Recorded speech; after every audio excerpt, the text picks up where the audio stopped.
Hello and welcome to another episode of Consensus with Canonizer. This is going to be a fun one, I think. We've got the Canonizer Council gathered here. Brent Alsop is here with us. Hello, Brent. Hello. Kelly Cassidy is here. And Howdy. Not an Expert 2 is here. Hello. How are you? How are you, Anonymous Not an Expert? I'm doing good. Fantastic. Thank you. Glad to hear it. The other Not an Expert may be joining us as we proceed. We decided we're going to talk about one topic today, given its sort of omnipresence on the national scene, and I think there's a great deal to discuss. It's a topic I created on Canonizer, and the title is, we just scrolled past it. If we can scroll back there, Kelly. Let me get there. Or it may just come around again. Oh, there it is. Is Trump justified in deploying the National Guard in Los Angeles? Now, I have a sort of a personal connection to this topic. I grew up in Los Angeles, and I attended the University of Southern California, and which was right in the heart of where the 1992 Rodney King riots took place. And I remember we were preparing for finals in 1992, and one of my finals was in my directing class. I was a theater major, and I was staging a scene from Death of a Salesman. And I had left campus. I was living near campus at the time, but I had left to go and rehearse in West Los Angeles, which was far removed from where the riots were taking place. And I didn't know the riots were taking place until I got a message that said, all finals have been canceled. Please do not return to campus if you can possibly avoid it. And I ended up going up and staying with my aunt and uncle, who lived in Bel Air in West Los Angeles, and a number of my friends holed up in my aunt and uncle's house as well. They opened their house, and we sat around for several days and just watched television as we watched the city burn. And the riots, we would walk outside, and you could smell fire miles and miles away from where buildings were being burned down. But buildings were being burned to the ground primarily in Koreatown. There were a lot of Korean merchants who took up arms to defend their houses or to defend their stores, because there was a lot of arson in those areas, and a lot of it had been a lot of it was pre-planned. That they had sort of planted the kinds of explosives necessary to launch this in the case that the Rodney King verdict came back the way it did. So these were genuine riots to the point where there was a curfew on the city. You couldn't be out after 8 p.m. And the whole city was essentially in lockdown, very much, I think, like COVID. To some degree, you could go out during the day, I guess, so it was different in that respect. But buildings had burned down, looting was so widespread, and at the time, the governor called in the National Guard, which is the process by which that's supposed to happen. The National Guard is supposed to be under state control, under the request of the governor. And in 2021, President Trump reiterated that fact. He said that Joe Biden wouldn't be able to call in the National Guard unless it was requested by a state. And now, what's happening now in Los Angeles, I think, is fundamentally different for a number of different reasons. One being that the amount of violence before the National Guard was called in was significantly lower, that these were protests, mainly peaceful protests, with some violence, but not without the widespread arson that you saw in 1992. Not with the widespread looting that you were seeing in 1992. You're now starting to see that, but only after Trump called in the National Guard against the wishes of the governor of California, a governor he now wants to have arrested for some reason. I can't figure out what the crime is other than Trump thinks he's a bad governor. And Trump has also called in 700 Marines, members of the United States military, deployed in the United States against American citizens. This is unprecedented to do something like this. And the catalyst for it, again, these protests, you see protests and sometimes they get out of hand. To say that these were riots prior to the deployment of the National Guard and prior to the deployment of the military, I think is vastly overstating the case. And what Trump has done has been a violation of states' rights, which Republicans supposedly love, unless, of course, they get in the way of whatever Donald Trump wants. And they are an escalation of the violence. They have provoked violence. They have stoked violence in a way that was not present prior to Trump's unlawful interjection of the National Guard and of the United States military into Los Angeles. So as we look at the topic here, again, I'm going to pull this back up, or I'll pull up my my camp. See who gets there faster, Kelly. If you it's right there. That up. Are you getting there? Yep, I'm here. You're here. So if we look at the Canonizer camp, the consensus tree, my camp is no, this is raw authoritarianism. And the governor of California, Gavin Newsom, gave a speech, gave a nationally televised speech where he talked about being on the edge of authoritarianism. And I think we've gone further than that. I think that the Governor Newsom is suing the Trump administration because this is a violation of state sovereignty. We're joined by our other not an expert, by the way. Welcome, not an expert number one. Thank you. This is authoritarianism. This is what authoritarianism looks like. And what people don't seem to recognize is that, the comparisons to Nazi Germany, which very often, you have Godwin's law that says that every time you try to complain about something in the government, eventually you reach out to Hitler and it becomes a cliche. It's not a cliche if it's accurate. And people don't realize that Nazi Germany did not begin with the final solution, with 6 million Jews being murdered in death camps. We got to that stage through different steps of authoritarianism. And we are further down the road in this term than Nazi Germany was during a similar time frame. This is just absolutely unacceptable. It is deplorable, and justification for it just turns my stomach. That if any Democratic president, first of all, no Democratic president would do this, but if any Democratic president had done this, if Joe Biden had done this, if Barack Obama had done this, if Bill Clinton had done this, Republicans would be screaming from the rooftops that this was entirely unlawful and it needed to be stopped, and that we were on the precipice of a national nightmare.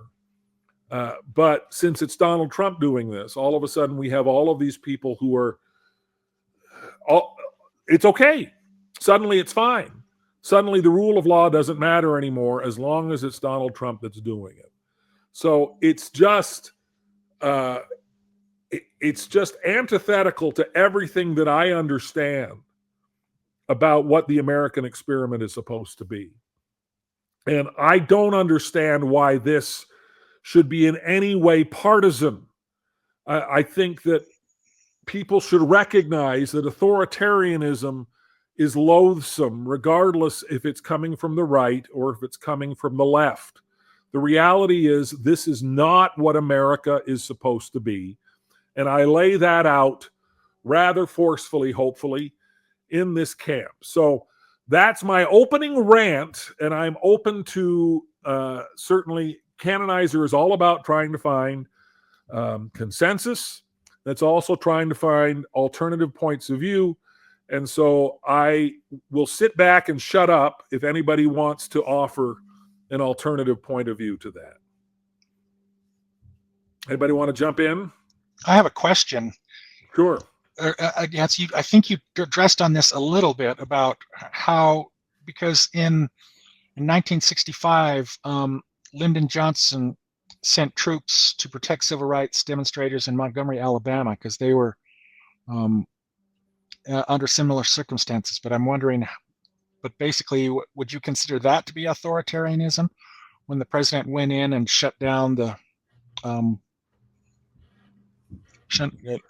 how is that different, or is that not authoritarianism? Well, I think to some degree it's a matter of scale, and it's also a matter of purpose. I think that sending in, so I need to review specifically the details of that, but that didn't devolve into full-scale riots to the point where the National Guard or the U.S. military was provoking violence. Not just trying to prevent violence. The way you're describing this is that they were sent in to actually protect the protesters. Right. Precisely the opposite is true here. Right. I would certainly have a problem with if the fact that the deployment was not done lawfully. In terms of the impact of what's happening, I can't think of any precedent for something similar where you have protests that are inflamed and provoked by the National Guard and by the military in the way that is happening currently in Los Angeles. Okay. Kelly, I can see your lips moving, but we can't hear you. You're muted. He is not. Oh, it says you're muted on live stream. It won't let me unmute it. Kelly, I don't know. There you are. There. All right. Sorry about that. So my camp is it is both legal and justified. And Jim went through a number of things. I'm going to just go through some of my points here. Right now, the House Committee on Homeland Security is having a hearing on anti-Jewish violence. And the parallels between that and what's going on right now in California is significant. Earlier today, an ICE agent arrested a previously deported illegal immigrant from Mexico after he allegedly I throw in allegedly, there's video of it, throwing a Molotov cocktail at law enforcement in Los Angeles well before the National Guard showed up. And there was a picture on the television of some National Guard troops who are right now confined to protecting federal buildings, standing in front of a building that has been graffitied that said 87 cops, which now we've had a lot of discussions in the past about what little gang signs mean, but 87 cops means kill the cops. Yesterday, ICE was picking up a convicted pedophile who was living next to a school. Protesters showed up to interfere. And it was kind of interesting because Mayor Bass is providing the phone number for people to call to let people know when ICE is picking up somebody who has done a serious crime and is subject to deportation. So I think what we're talking about is a brazen dereliction of duty by Governor Newsom and Mayor Bass, much like their dereliction of duty they had in response to those devastating fires of just a few months ago.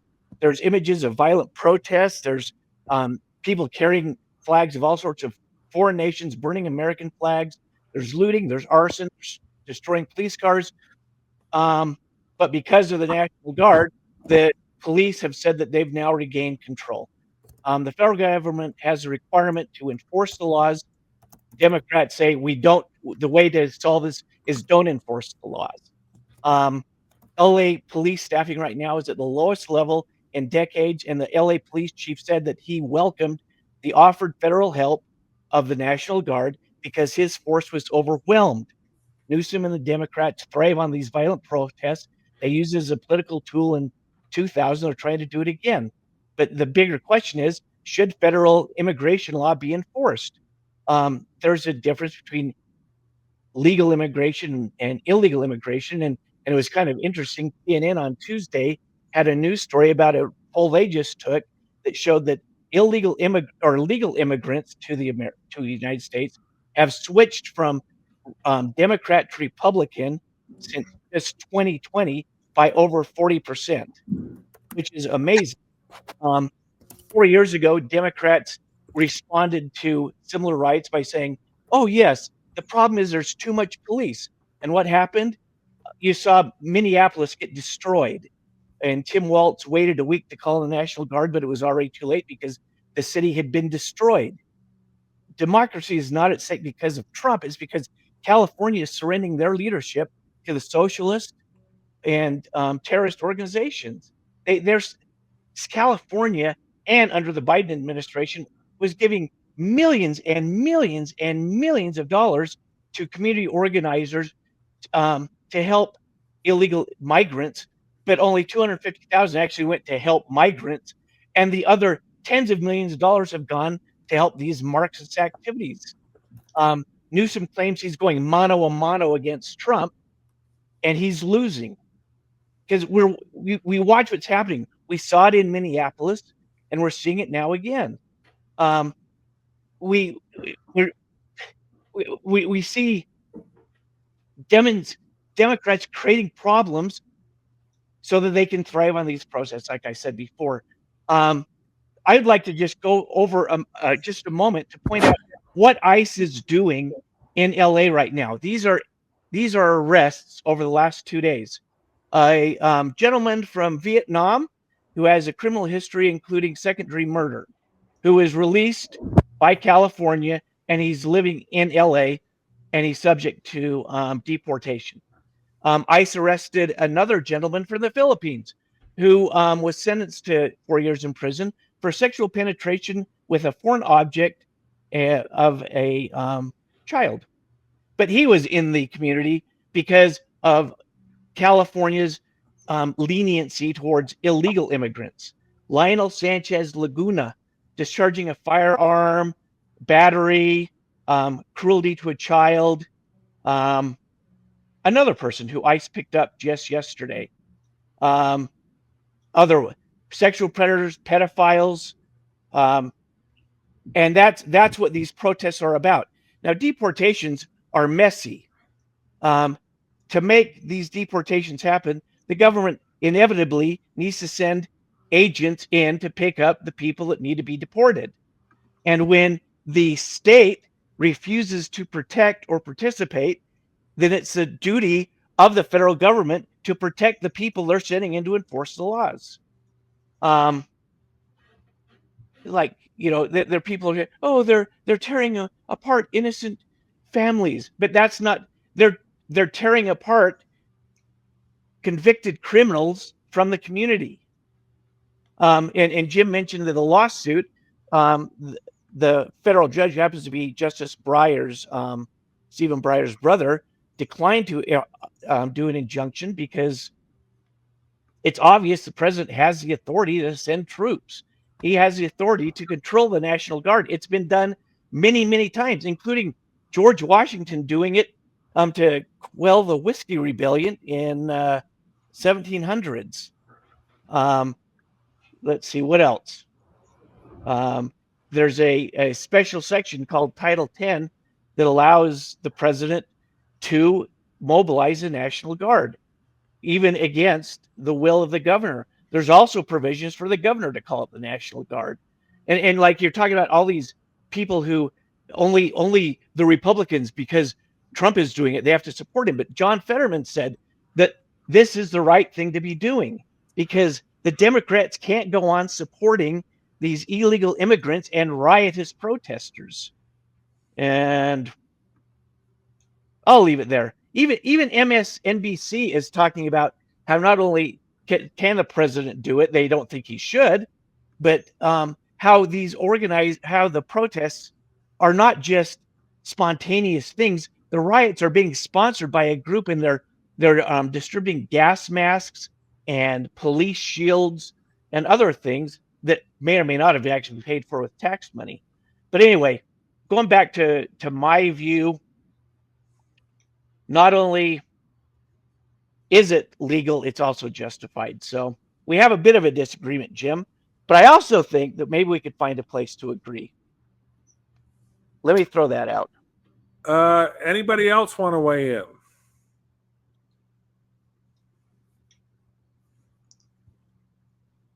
No, this is once again a battle royale between myself and Kelly. Yeah, I'm kind of torn. I see pros and cons on each side. But well, I'm going to offer this as a place where you can build consensus. Violent riots have no place in American society. Yeah, protest does have a place, and it's an honored place in America. But violence, that's where it stops. Yeah.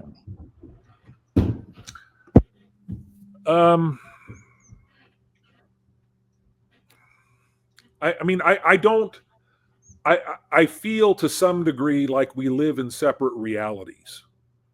I don't want to argue back and forth specifics, because I feel like we are looking at the same events and seeing starkly different facts on the ground. It's why I began my rant talking about what it was like to live in Los Angeles when there were spontaneous riots that erupted and burned down the city. And by all accounts, that escalation didn't happen until the National Guard was deployed, because Donald Trump does not agree with you that protests are acceptable.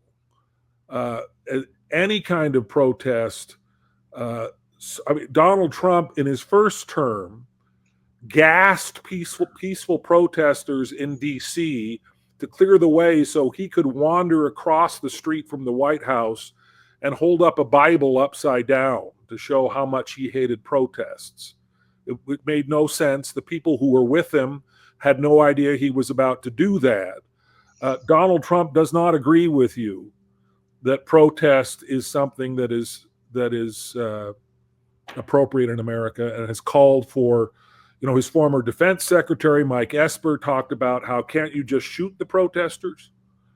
And I'd like to point out that that Donald Trump, there was no tear gas fired, and that's been debunked by just about everybody, including CBS News, said that there was no tear gas fired. He did hold up the Bible, but there was no tear gas fired. He was calling for peace. Okay. We can go back and forth into the minutia, because I think that factually there are a number of things that I don't think what you said is accurate. But if I dive into that minutia, I think I'm diving into, I'm accepting your premise. I'm accepting the wider, broader premise that what has happened here, first of all, again, is normal and acceptable. And neither of those things is true. You want to go back to the Whiskey Rebellion and say, okay, well, that's a precedent that makes calling in the National Guard for what was not a riot until the National Guard arrived and aggravated the protests to the point of violence, and also calling in the Marines. Just a massive overreaction that has fanned the flames of what's happening here and has encouraged violence. There were no deaths. When the Rodney King verdict was launched, and the riots exploded spontaneously. I remember Reginald Denny being hauled out of his truck at a traffic light and pounded in the side of his head with a brick. And the number of deaths was, right now, there's one unconfirmed death even after all of this. And the number of deaths in the LA riots was in the dozens. And that began at the instant. It didn't escalate in the way that this has escalated. I mean, it just demonstrates to me how much we have normalized that is not normal. That we look at this and somehow say that this is acceptable, this is appropriate, when in fact it would, I can't believe, Kelly, that if Joe Biden were doing this, you would be defending it. Well, I don't know the circumstances. No, but when Dwight Eisenhower did it, Joe Biden would never have done this. Well, Dwight Eisenhower did it. John F. Kennedy did it. No, Lyndon Johnson did it. Yes, they did, Jim. Didn't. You can look at it and see. Yes, they did. Dwight Eisenhower brought in the National Guard to protect a black child against the wishes of the governor to protect people. The National Guard's there to protect people. The National Guard, the LA police chief has said they have helped. We were overwhelmed. They have helped reduce the violence. Again, we're not dealing with the same set of facts. We're just not. And so I don't have anything else to add. I don't want to argue, other than to say that if you can't see on its face that this is authoritarianism, then there is nothing that I can say or that anyone else can say that can convince you. So I'll just leave it at that. So I don't have anything else to add. I'm not going to yell or scream. It just sort of breaks my heart that this is our country now, because this is going to get worse. It's going to, I don't recognize my country now. And I don't think any of us will be able to recognize our country by the end of Trump's term, because I think we will have fundamentally changed who we are as a nation and what we stand for, and our respect for the rule of law. Well, I think we've got a pretty cool topic 4 years from now to look at. Yeah. If we're still allowed to have topics 4 years from now. I mean, that's the thing, is that we're reaching a point where free expression, never mind. I'm not going to argue with it. That's great. Anybody else want to add anything? Yeah, it's a shame that some people are afraid to express their opinion for fear of being deported. So that's kind of frustrating. Their free speech is being denied. You want to elaborate on that a little bit? Well, it's like people in the U.S. national, like for example, we have some Indian people in the U.S. and they can't publicly join this forum and express opinion because they're afraid of being deported. And so they're trying to be anonymous and not, because they're under threat of being exported, because people that have been outspoken against Trump have been deported purely for that reason, it seems like to me. Yeah, and I don't know that that's true, but that'd be an interesting thing to look at. All right. Well, does anybody else have anything to add here then? Yeah, Stop the violence. Yeah, no more violence. I think we can all agree on that. All right. No more violence. All right. So with that, we conclude another episode of Consensus with Canonizer. And we look forward to having folks join us next time. If this represents your point of view, if either Kelly's camp or my camp represents your point of view, please join those camps. And if neither represents your point of view, please be sure to create a camp of your own. We appreciate you joining us, and we look forward to seeing you next time on Consensus with Canonizer. Thanks, everybody. Thanks, Al. Bye-bye.